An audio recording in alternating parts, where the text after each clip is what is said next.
And we're back! Mr. Bones, we are back. And maybe for the last time.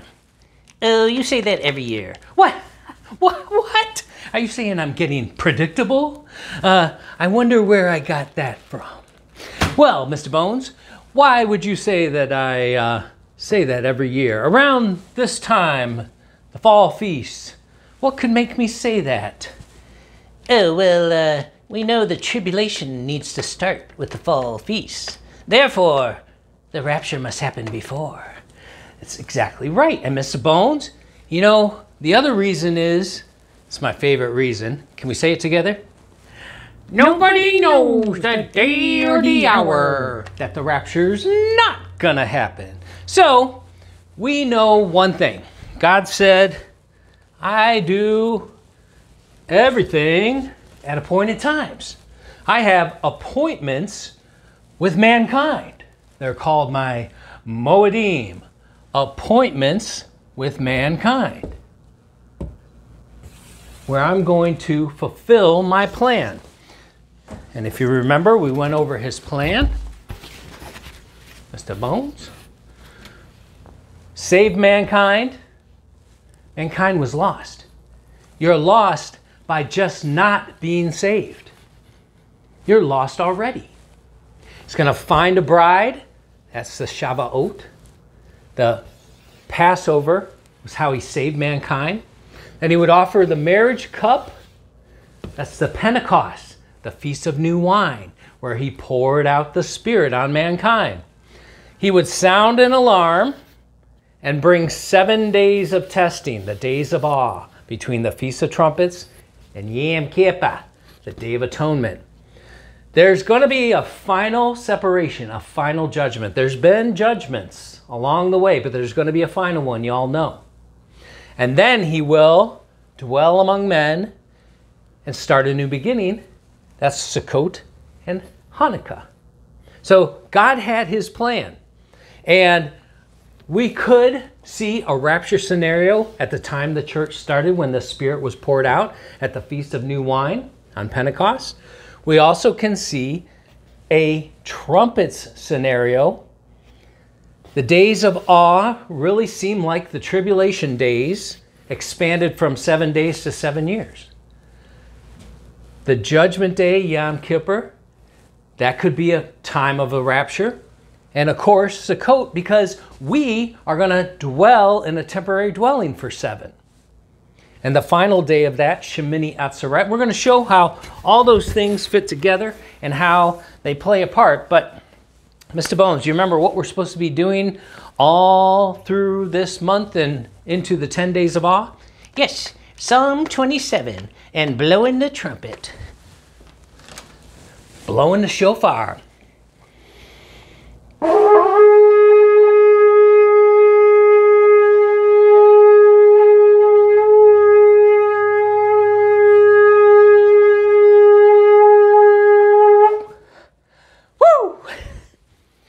That's pretty good.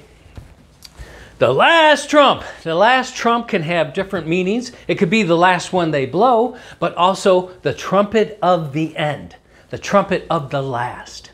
But if you remember, we're reading Psalm 27, and you know, as you study it, and the Lord has you repeat this for 40 days, he knows he's helping you memorize it by just going through. Memorization is not as much tying little mnemonic devices or trying to focus on your memory, but repetition. And as you just continue, especially if you put a little style in it, it helps that repetition. And that's why I say it the way I say it. But you all know how it starts with the Lord is. And every time it says the Lord, it's actually Yahweh. And I've thought this for a while, because when I read through the entire Bible and go to and fro, I have never found a place where it says, do not say the name of the Lord. And so, you know, all of our translations have capital L-O-R-D. But the original manuscripts, the scrolls, it had Yahweh's name. What we say in English, Y-H-V-H. But as you know, it was in pictures back then. And so Israel, with the blinders on, they were never meant to not say that name, that beautiful name. And if you look at it, this was the original picture language, and they all knew this from the earliest childhood. They were being taught how to understand these pictures. And so when they were saying the Lord's name, they were seeing the hand and the Spirit of God representing the grace and behold, and the nail and the grace behold. So it was a double portion of the Spirit. Remember, Jesus came as a life-giving Spirit. And it's saying the hand, behold, in grace, nailed, behold, in grace, Yahweh. And you might have heard this teaching that actually the way to say it, YHVH, is like a breath. Yahweh, Yahweh. And so the very first thing you say when you're born, you come out of the womb, you're not breathing yet, you're hooked to the umbilical cord, and the very first thing you say is, and the very last thing you'll say if you die on this earth before we're raptured, that last breath you take is, Yahweh. And remember, God, when he formed Adam out of the dust of the earth, he breathed into him. And that breath is associated with the Spirit. I'm sorry, Mr. Bone. Oh, don't mind me. Just scoot you a bit. Is associated with the Spirit of God. So he's saying the Holy Spirit. So Yahweh is the hand, behold, nailed, behold. That brought back, the nail also connects Spirit of God to the Spirit given back to man.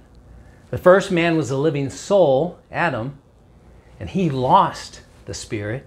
The second Adam, or last Adam, Jesus, came as a quickening spirit. Quickening means to bring to life. So if they had just read that name, and of course they did and do, but with the blinders on, they weren't seeing it. Just like when the rapture happens, we'll look back and we'll see all the clues. We're like, of course it was going to be on that appointed time. But until then, until we have the confirmation, these things could go in different directions, you know? So they're seeing, wow, God, he's bringing the Spirit back. He's going to be the hand nailed. So then they see Jesus on the cross, his hands nailed, and that name written above his head. And the Jews, instead of seeing, hey, I finally get it, no, they say, take that sign down, that's blasphemy. So this is God's way. He's kind of a little bit in your face, but a little bit also a mystery.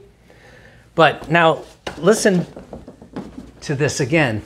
So Yahweh, Yahweh. And it is appropriate also to say Yahweh or Yahovah or Jehovah. So God knows his name, and he knows when we are addressing him the best we can. So don't get hung up that you have to say it correctly. I love, many people say my name different in my family, and I especially love my little Astrid, how she says it. So God knows when you're addressing him, but Yahweh is my light and my salvation. So take that apart for a second. Yahweh, so the hand, behold, is nailed, behold, is bringing the life-giving Spirit, which is the breath of God. He's my light and my Yeshua. Let's go to John 1. Y'all know it. In the beginning was the Word, and the Word was with God, and the Word was God. But let's read it and take this apart for a second. Sorry. In the beginning was the Word, and the Word was with God, and the Word was God. The same was in the beginning with God. All things were made by him, and without him was not anything made that was made. In him was life, and the life was the light of men. And the light shineth in darkness, and the darkness comprehended it not. How beautiful. Okay, so he says, in the beginning, the Word, he was the light, and that light was the life of men. So when Adam, let's get, Mr. Bones has it, our gospel message. Help me out there, buddy. Adam lost it. You can't go to heaven without it. God sent his only begotten Son to win it back. What is it? Ask most Christians that. They won't know. But it's the Holy Spirit, the Spirit of God. Good job there, Mr. Bones. Yeah, thank you very much. Okay. Man, I got posters everywhere because we got a lot to talk about. All right. Okay. So, Adam lost it, and at that point, he knew he was naked. And God said to Adam, "Who told you you're naked?" It's one of my favorite lines. For any of you that think God doesn't have a sense of humor, that was funny. Okay? So, Mr. Bones, what did he lose? He lost the light. They were clothed in light. And they didn't know they were naked because they had the light, which was the life of men.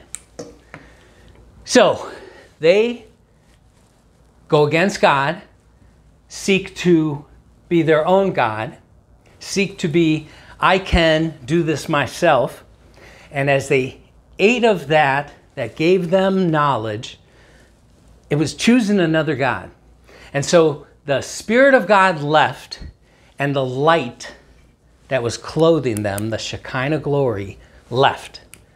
And they knew they were naked. So then, Adam and Eve, being body and soul only, would be the parents of all living. And so everybody was born just body and spirit. Body and soul. So now they need the Spirit to come back and light them. And so God is telling them, you need the Spirit again. Yahweh. Yahweh is my light, which is the life of men. That's why Jesus told, when they said, he asked them to follow him. He's like, hey, they're like, wait, can we go bury our father? And he says, let the dead bury the dead. So he knew that without that light, that Spirit restored, they were dead men walking.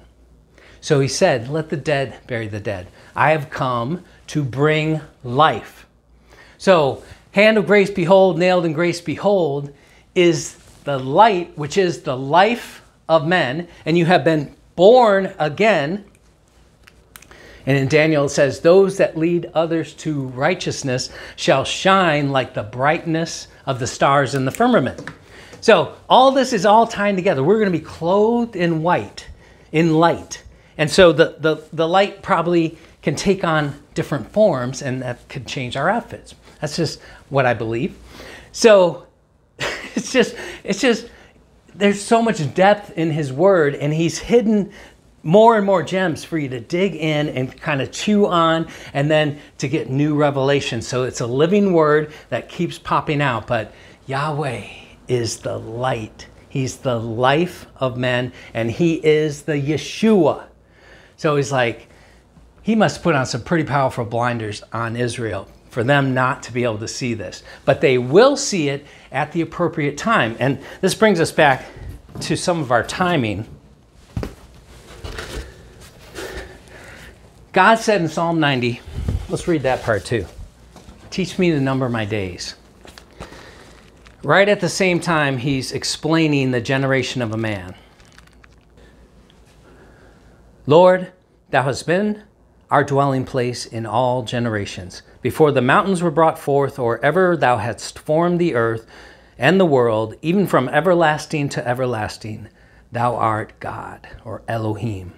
Thou turnest man to destruction, and sayest, return, ye children of men. So, again, with Adam losing the Spirit, we were set on destruction. And he says, all you have to do is turn back, repent, turn back to me, and let me be salvation.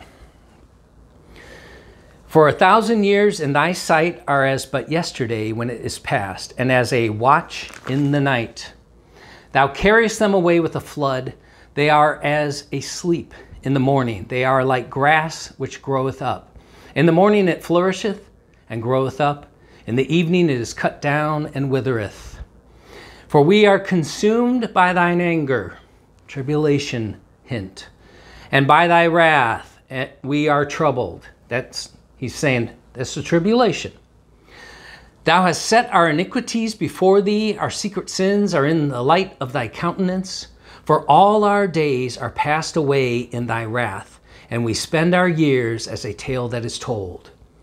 The days of our years are 70, and if by reason of strength they be 80 years, yet is their strength labor and sorrow, tribulation. For it is soon cut off, and we all fly away. Key point, remember that. Who knoweth the power of thine anger, even according to thy fear, so is thy wrath. So teach us to number our days, that we may apply our hearts unto wisdom. Return, O Lord, how long? And let it repent thee concerning thy servants. O satisfy us early with thy mercy, that we may rejoice and be glad all our days. Make us glad according to the days wherein thou hast afflicted us, and the years wherein we have seen evil. Let thy work appear unto thy servants, and thy glory unto their children. And let the beauty of the Lord, the beauty of Yahweh, our Elohim, be upon us. And establish thou the work of our hands upon us. Yea, the work of our hands, establish thou it. So if you pay attention, you hear he's talking about the end of time and the end of last generation, and what happens at the end after the wrath and sorrow and tribulation.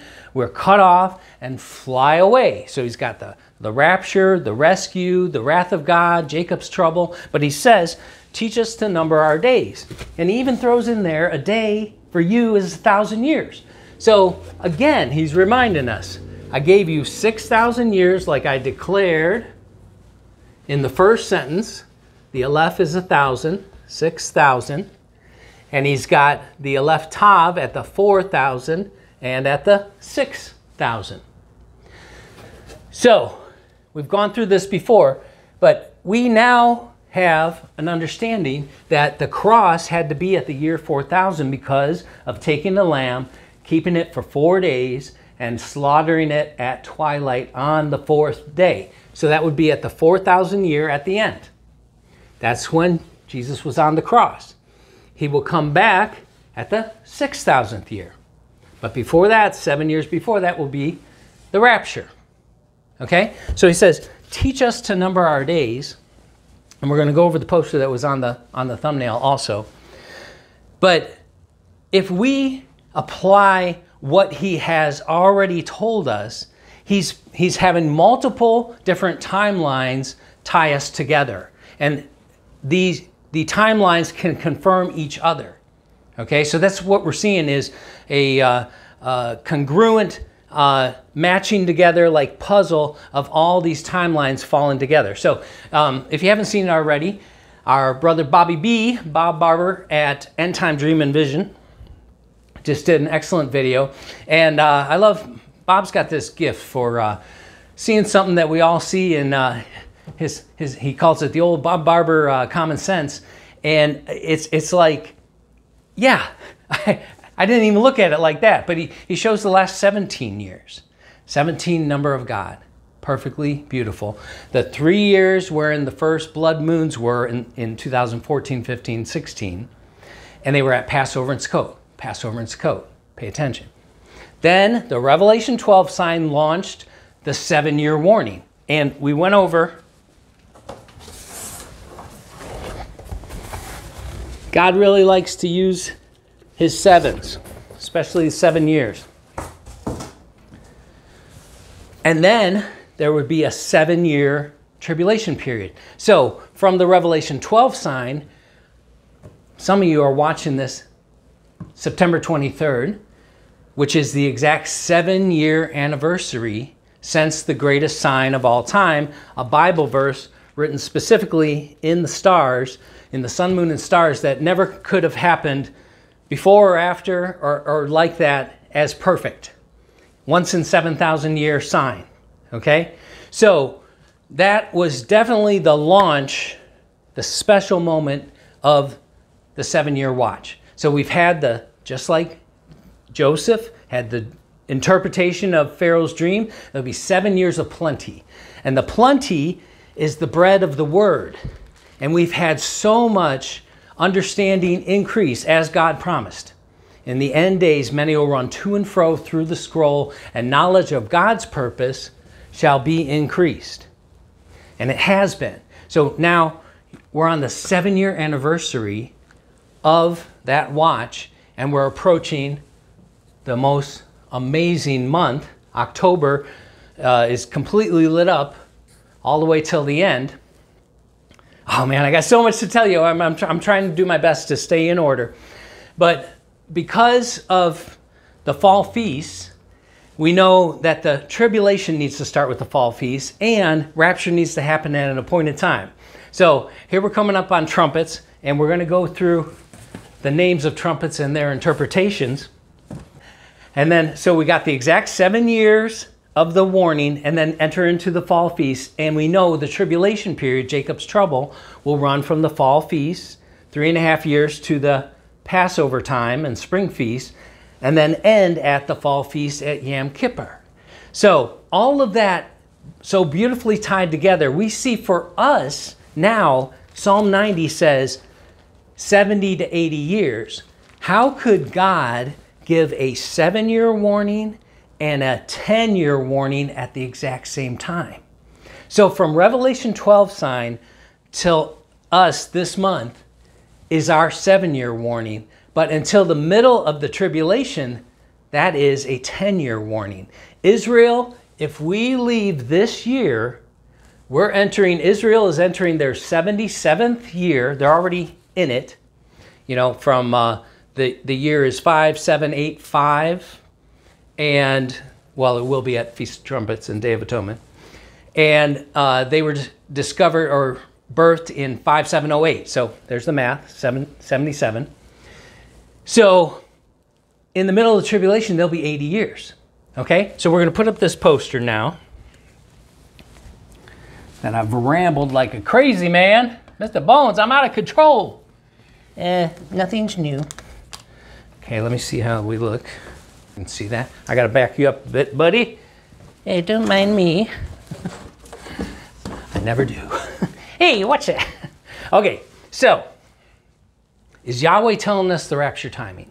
So again, with Bob's great video where he highlights all the signs in the sun, moon, and stars, comets, asteroids, blood moons, eclipses, everything. I mean, we've had the full gamut. And we're coming up on this Star of Jacob sign that went supernova 2,000 years ago at the time of Christ, and then is visible 2,000 years later. How perfect is that? That is so amazing.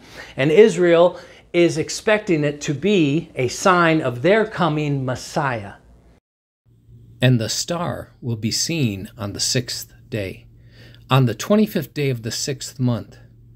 It will be gathered on the 7th day, and at the end of 70 days. On that first day it will be seen in the city of Rome. On that same day, 3 high structures of that city of Rome will fall, and a great edifice will fall. The ruler of that city will die.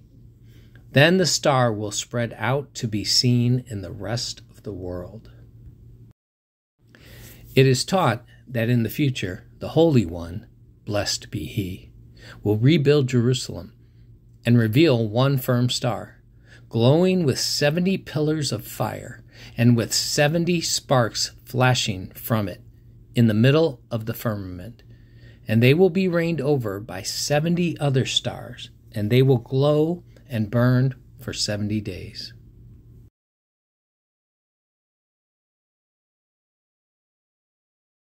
Okay?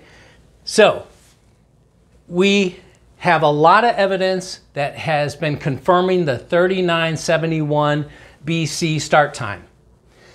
going 4,000 years to 31 AD. 2,000 years is 2031. That'll be the 6,000th year and also the 2,000.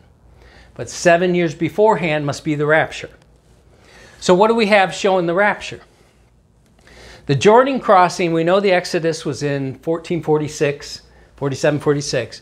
So 40 years later, when they would cross the Jordan with Joshua on the 10th of Nisan, would be 1407 BC, and they would fight battles in the land for 7 years. We got that from Caleb's careful calculation of his age.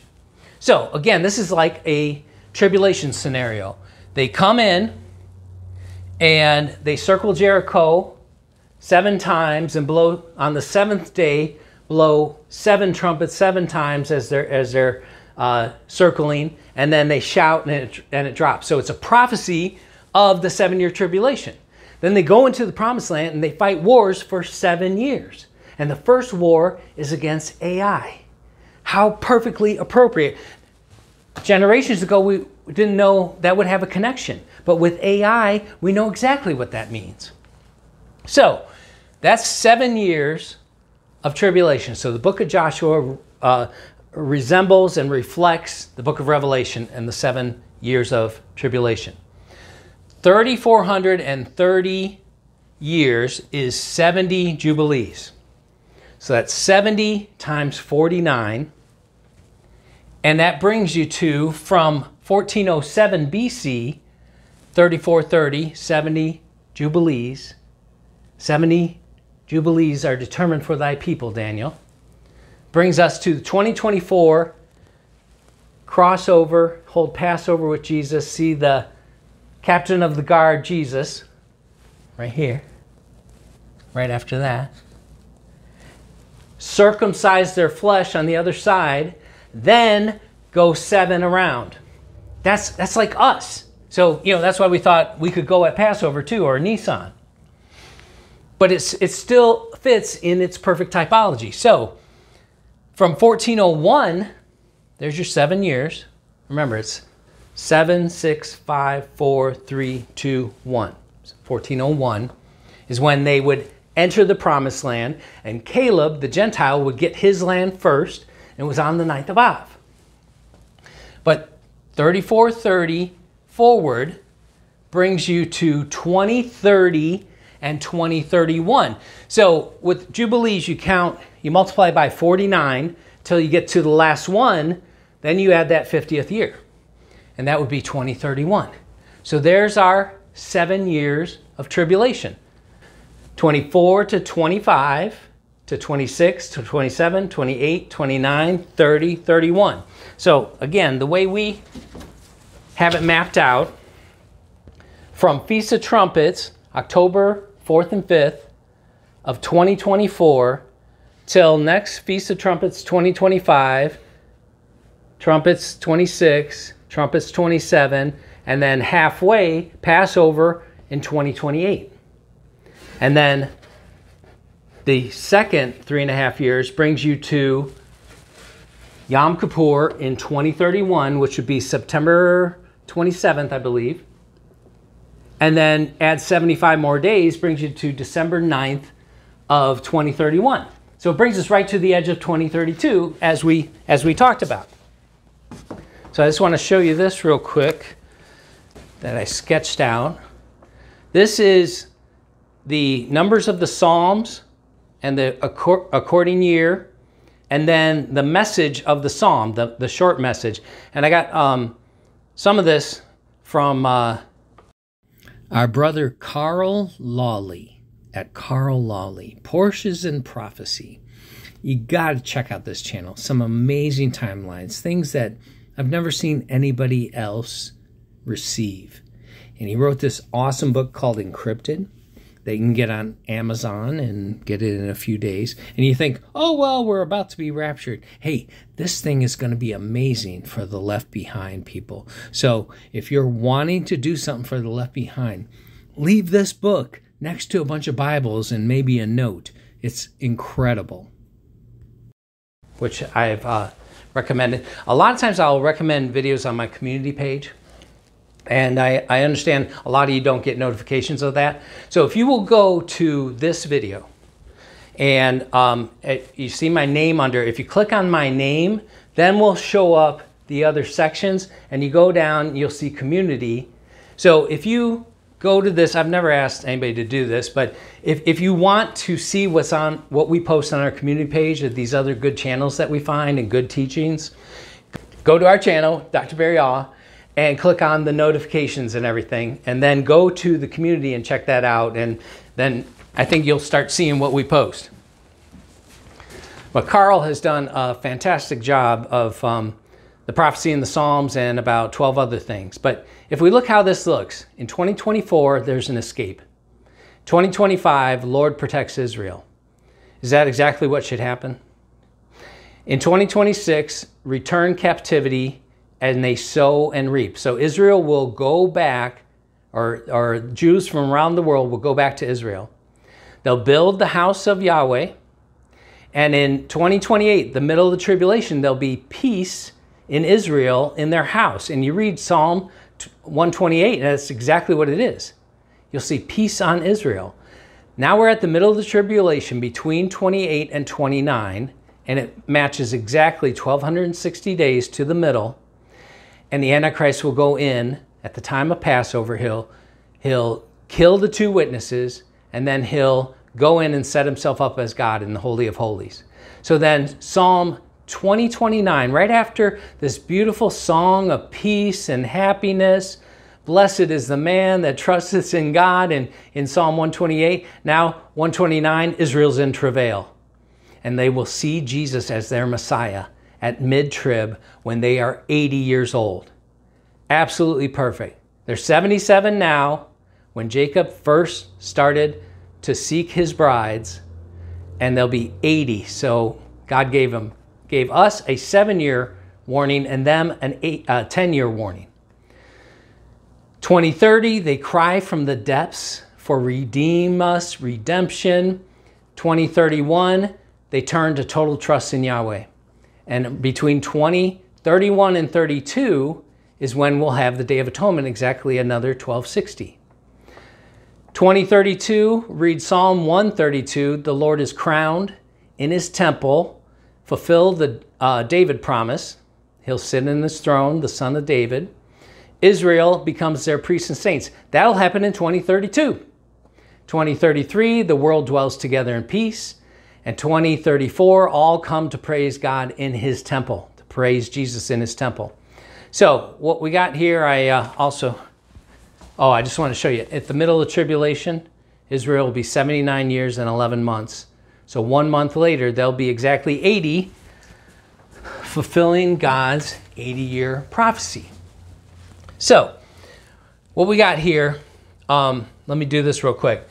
Again, from C.J. Lubbock and his work, here's another 2 timelines that confirm the other timelines we're looking at. From the Ezekiel prophecy, lay on your side for 390 years, then lay on the other side, 390 days, a day for a year, prophecy. And then on your other side for 40 days. It'll be a day for a year. So if Jesus was on the cross at 31, and you count the 1, 2, 3, 4, 5, 6, 7, 8, 9, 10, and then 20, 30, 40. So if you count that year, that's exactly 40 years. He didn't have Ezekiel lay on his side for 38 years, making a 32 AD crucifixion. It fits best with 30 and 31. So from 701 BC, you multiply the Ezekiel prophecy 390 times 7, and that's 2730 years, brings you exactly to 2030. Then 770 years later, in 70 AD, Israel, Second Temple is destroyed in the 9th of Av. Count back 40 years, it's 30 and 31. So these confirm that we're on the right track with the 6,000-year prophecy and with the Jordan crossing and coming into the Promised Land 70 Jubilees later. Now, if we look at when you look at God's year, you know, the 1260 only works if you use 360-day years. But if you go from God's appointed time to appointed time, it works with every year. But you wait until, what did God say was the year's end? Oh, at the Feast of Sukkot, at the year's end. At the year's end, okay? So, at the end of the Feast of Tabernacles is 7 days. Then you have Shemini Atzeret, which is the 8th day, tied to Hoshana Rabbah, which means return back to Torah. And those 2 days, just like the Feast of Trumpets, is 2 days known as one day at the Feast of Trumpets. Then at the end, the 22nd and 23rd day, Shemini Atzeret and Hoshana Rabbah, the 23rd day is Simchat Torah. Simchat Torah. That's return to Torah. Hoshana Rabbah is the 7th day of Tabernacles. Sorry. So, Hoshana Rabbah, Shemini Atzeret, Simchat Torah. Okay. But those last 2 days, 22 and 23, are considered one long day. So it starts with one long day, 2 days that are one long day, and ends with 2 days that are one long day. Okay? So, if that hasn't confused you enough, we go to the Shemini Atzeret, and the day after will be October 28th, 2024. So I was just doing some math. What's exactly 1260 days from not including Shemini Atzeret, but the day after? It brings you exactly to Passover, April 10th, 2028. And then the witnesses will lie dead in the street for 3.5 days. So that brings us to April 14th, 2028. Again, Israel is 80 years old, or 79 years and 11 months. But you go 1,260 days from that date, brings you exactly to Yom Kippur, September 27th, 2031. Exactly. 30 more days, the 1290, to cleanse the temple. And then 1335 brings you exactly to Hanukkah on December 10th, 2031. So there's our perfect 1260, but also adding in the 1290 and 1335. That fits next year between 25 and 32. It actually doesn't fit because with 25 to 32, or 25 to 29 at mid-trib, it's going to be 1290 because that's one of the sections of 3 years where you add a month. So it'll be 1290, so it wouldn't fit. We know that the beginning of the tribulation is 1260. Okay? So this fits perfectly this year. Doesn't fit exactly next year, but you know, I'm sure we'll understand it if it comes to that. Okay? So what I think is we're coming up on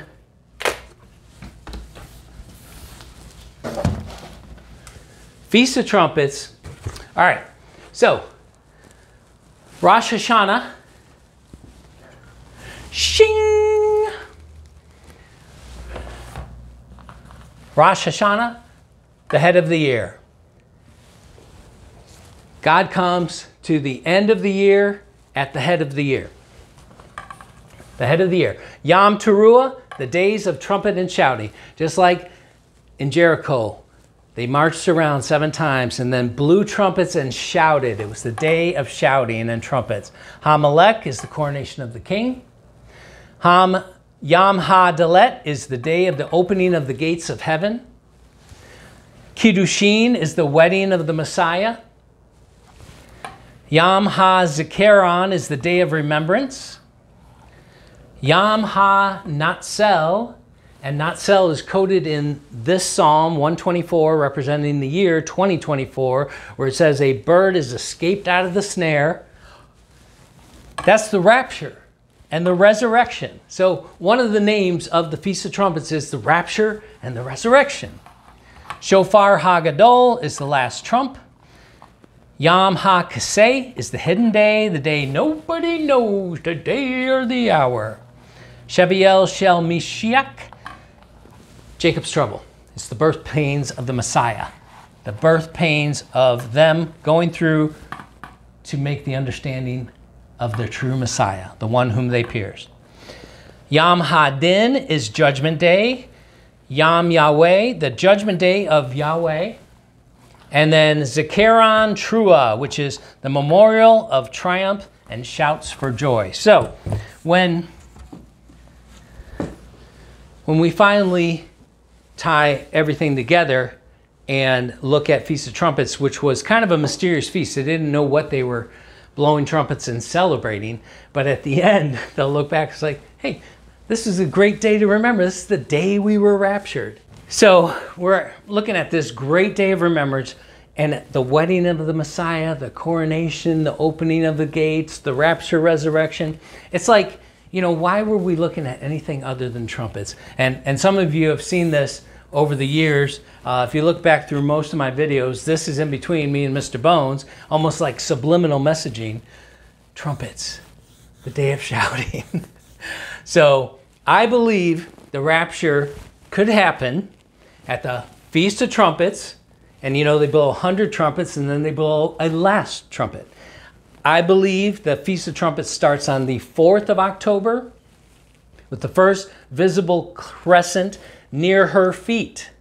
Okay, so it's not the first one they can see, but it's when it gets to the constellation it should be. So most of the new moons start with the crescent in the next constellation. But with Pisces and Virgo, they're so long, it's within their own constellation also. So the 4th and 5th will be Feast of Trumpets. Then we'll enter into 7 days of awe. Then Yom Kippur will be at the 13th of October. And when it's Yom Kippur, you see, again, God's telling his story in the constellations. So at the time of Passover, you see the lamb is highlighted and the moon is over in Virgo. In the Feast of Trumpets, we see the story starts with Virgo, the sun and the moon, but as the moon moves through the feasts, when we get to Day of Atonement, the moon is always highlighting Aquarius pouring out judgment on Judgment Day. And then as you go around to the 15th, the sun will be highlighting Israel and the moon will be in Aries, the lamb. So a kind of reverse of Passover at the opposite time of year. Perfect in God's story. And then again, you go through the story of following the moon. You get to Shemini Atzeret, and the moon is in Cancer, which is the sheepfold. And with Hanukkah, you'll see the sun in the champion, Ophiuchus, and the moon is in the womb of Virgo at the start of every Hanukkah. So it's like God was always, he gave us the sun, moon, and stars so we would know the calendar. And anywhere on earth they could look up and they could figure out the calendar. I can look at Stellarium and find the Feast of Trumpets, Day of Atonement, any feast just by using his system. Going back and knowing when the beginning of the year is, with the sun setting in Pisces and the moon highlighting, the new sliver highlighting Aries, and on the other side, Spica is the branch in Virgo's hand. So he starts the year with his signs. He helps us keep on track and know that his appointed times are on the 15th and the 15th and the 15th and the 15th. So God has his appointed times every odd month. The 1st, the 3rd, the 5th, the 7th, the 9th, the 11th, and then we got Purim on the 12th. That's the one specifically only for Israel. But he will replay all of them throughout the tribulation. So we have some people that have decided they're already jumping to next year, 2025. I think it's crazy. I mean, nobody knows the day or the hour that it will happen. Nobody knows the day or the hour it won't happen. So to just skip over all these signs because you're so certain, look, I have over 30 signs about the Pentecost and Feast of Wine that say a Gentile rapture.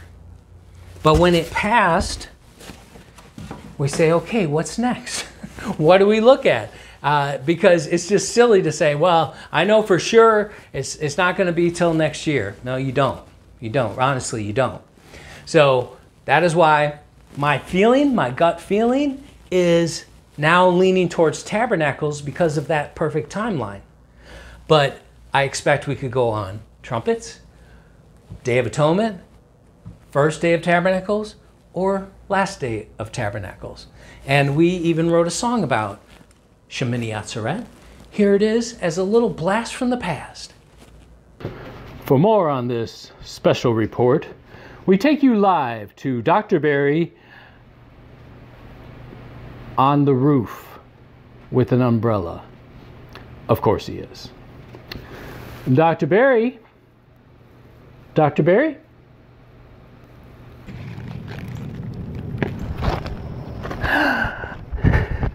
Shim shiminy, shim shiminy, shim shim sharoo. We have been blessed to be friends with you. Shim shiminy, shim shiminy, shimini atzeret. An 8th last day rapture is good as it gets. Shim shiminy, shim shiminy, shim shim sharee.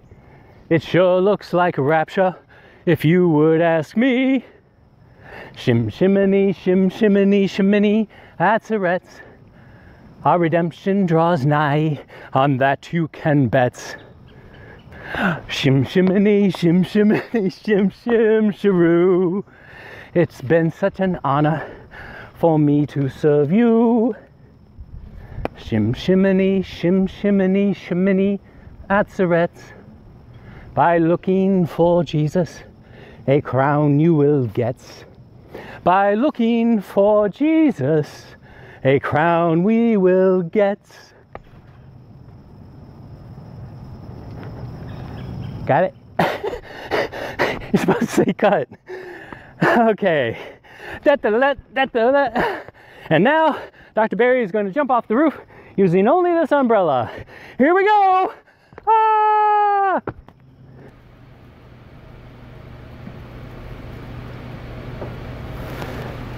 That truly was a special report. So talk about blast. I have blasted you with everything I have been dwelling on. I had so much in my mind. There's even more that I could go over, but in a wrap-up, Yahweh is the light of men, and that light is the life of men. You must be born again. How do you be born again? You hear the story of Jesus and what he did on the cross, and that his blood that he spilled was the sacrifice to make atonement for mankind. It was the price that needed to be paid, was perfect blood of God made man. Man is appointed mortal sorrow, but the blessed God shall come down teaching.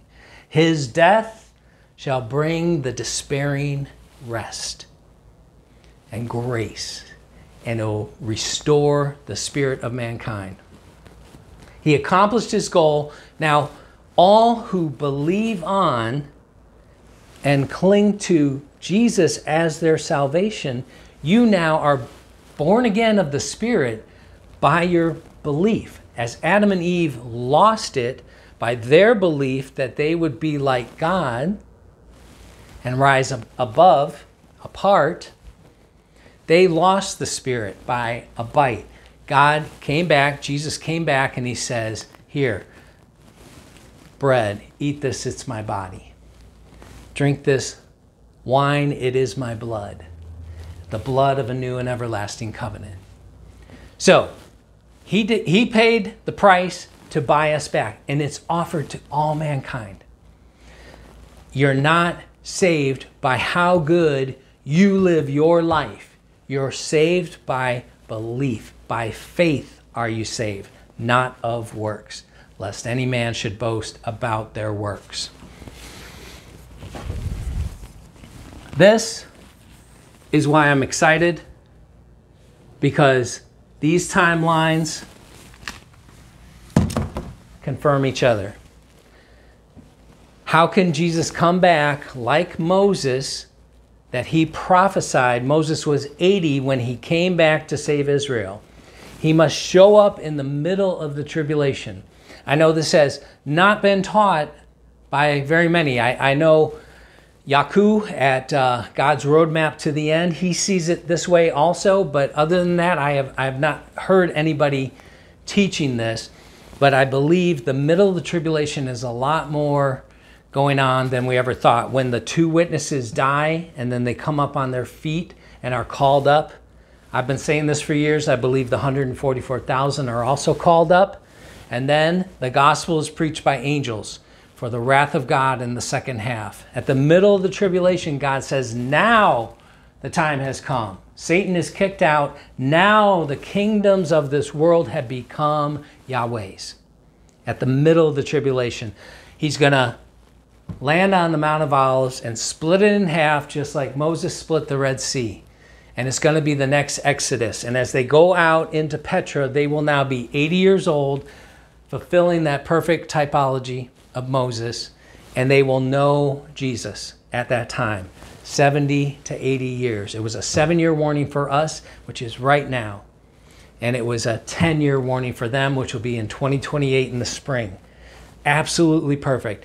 All the signs in the sun, moon, and stars, all the timelines, God said, teach me to number my days that I might apply my head to wisdom and my heart. So, again, trumpets, atonement, tabernacles. If they pass, God forbid, because we really want the tribulation to start perfectly on time too, and us to be out before. But there's still a little wiggle room. Followed, right after the next month is the month of the flood anniversary. We know how that fits. And then Hanukkah, Enoch was the first one raptured. So it still would fit all the way the rest of this year. So we'll handle it as it comes. But here's another thing I want you to think about. We get raptured up. What's the first thing in heaven, Mr. Bones? He opens the first seal, and the white horse rider comes out bringing peace. So we are entering the end of the year for God. It's the last month, the month of October. If we get raptured in the month of October, immediately after is the U.S. election in November, and Trump will win because he is the only one that can be the white horse rider. He's not the Antichrist, in my opinion. He's a Antichrist. Jesus said there are many Antichrists. So he's on the team, just like the Pope, okay? But Satan will be the real guy. And I believe the one that will rise up as Antichrist for the first part, I believe he's a young man around 30 years old, fulfilling that typology of Jesus. But Trump is the guy that can bring peace to Israel. And peace, he's the only one with relations to everybody. He is the one that will get the temple built. They have already crowned him. They gave him a crown when he was in office last time. They gave him a golden menorah, and on the bottom of it said, Donald Trump, Prince of Peace. They put him on a coin with Cyrus, calling him a Messiah, an anointed one. He keeps saying God saved him for the purpose of saving the world. So he's calling himself God's anointed special savior. So Israel already sees him as that. They see the Messiah, just like Cyrus was a type of Messiah that helped them build their temple. He was anointed, chosen by God. That's how they already see Trump. So Trump has to go in. Well, guess what? He'll go in. The election will be in November. He'll actually take office in January, but still, how perfect for us to be raptured. God opens the first seal, and boom, here comes the white horse rider. And it's Donald J. Trump, bringing peace and prosperity, right? And Israel starts to prosper. But it'll be during Great Tribulation, because the next seal is war and famine and death and hell. So the 4 horsemen of the apocalypse are still coming. But in the second half of the tribulation, I don't know if any of you have read this, but in the second half of the tribulation, there's another 4 horsemen of the Apollyon, or Apocalypse, or Abaddon. And they are horses with lions' heads and snakes' tails, and they breathe out fire. And they come out with that locust horde, and it's like a 200 million men army and supernatural. So the second half of the tribulation is like all supernatural. And that's why I believe those that died during the tribulation and resisted the mark and made it, however they went, they were martyred, but they will be taken up in the middle of the tribulation when Israel is taken to Petra. All right. I hope you got something out of that. I was kind of excited about this, and like I said, I just had so much that I wrote notes everywhere. I hope it was enjoyable for you and a blessing for you. I believe this is our year. We will wait and see, but I expect to see you in the air in October of 2024. Mr. Bones, I'm out of here. Oh, was I going to say anything? You got something to add? I think Rapture's at the Feast of Trumpets. That's my boy.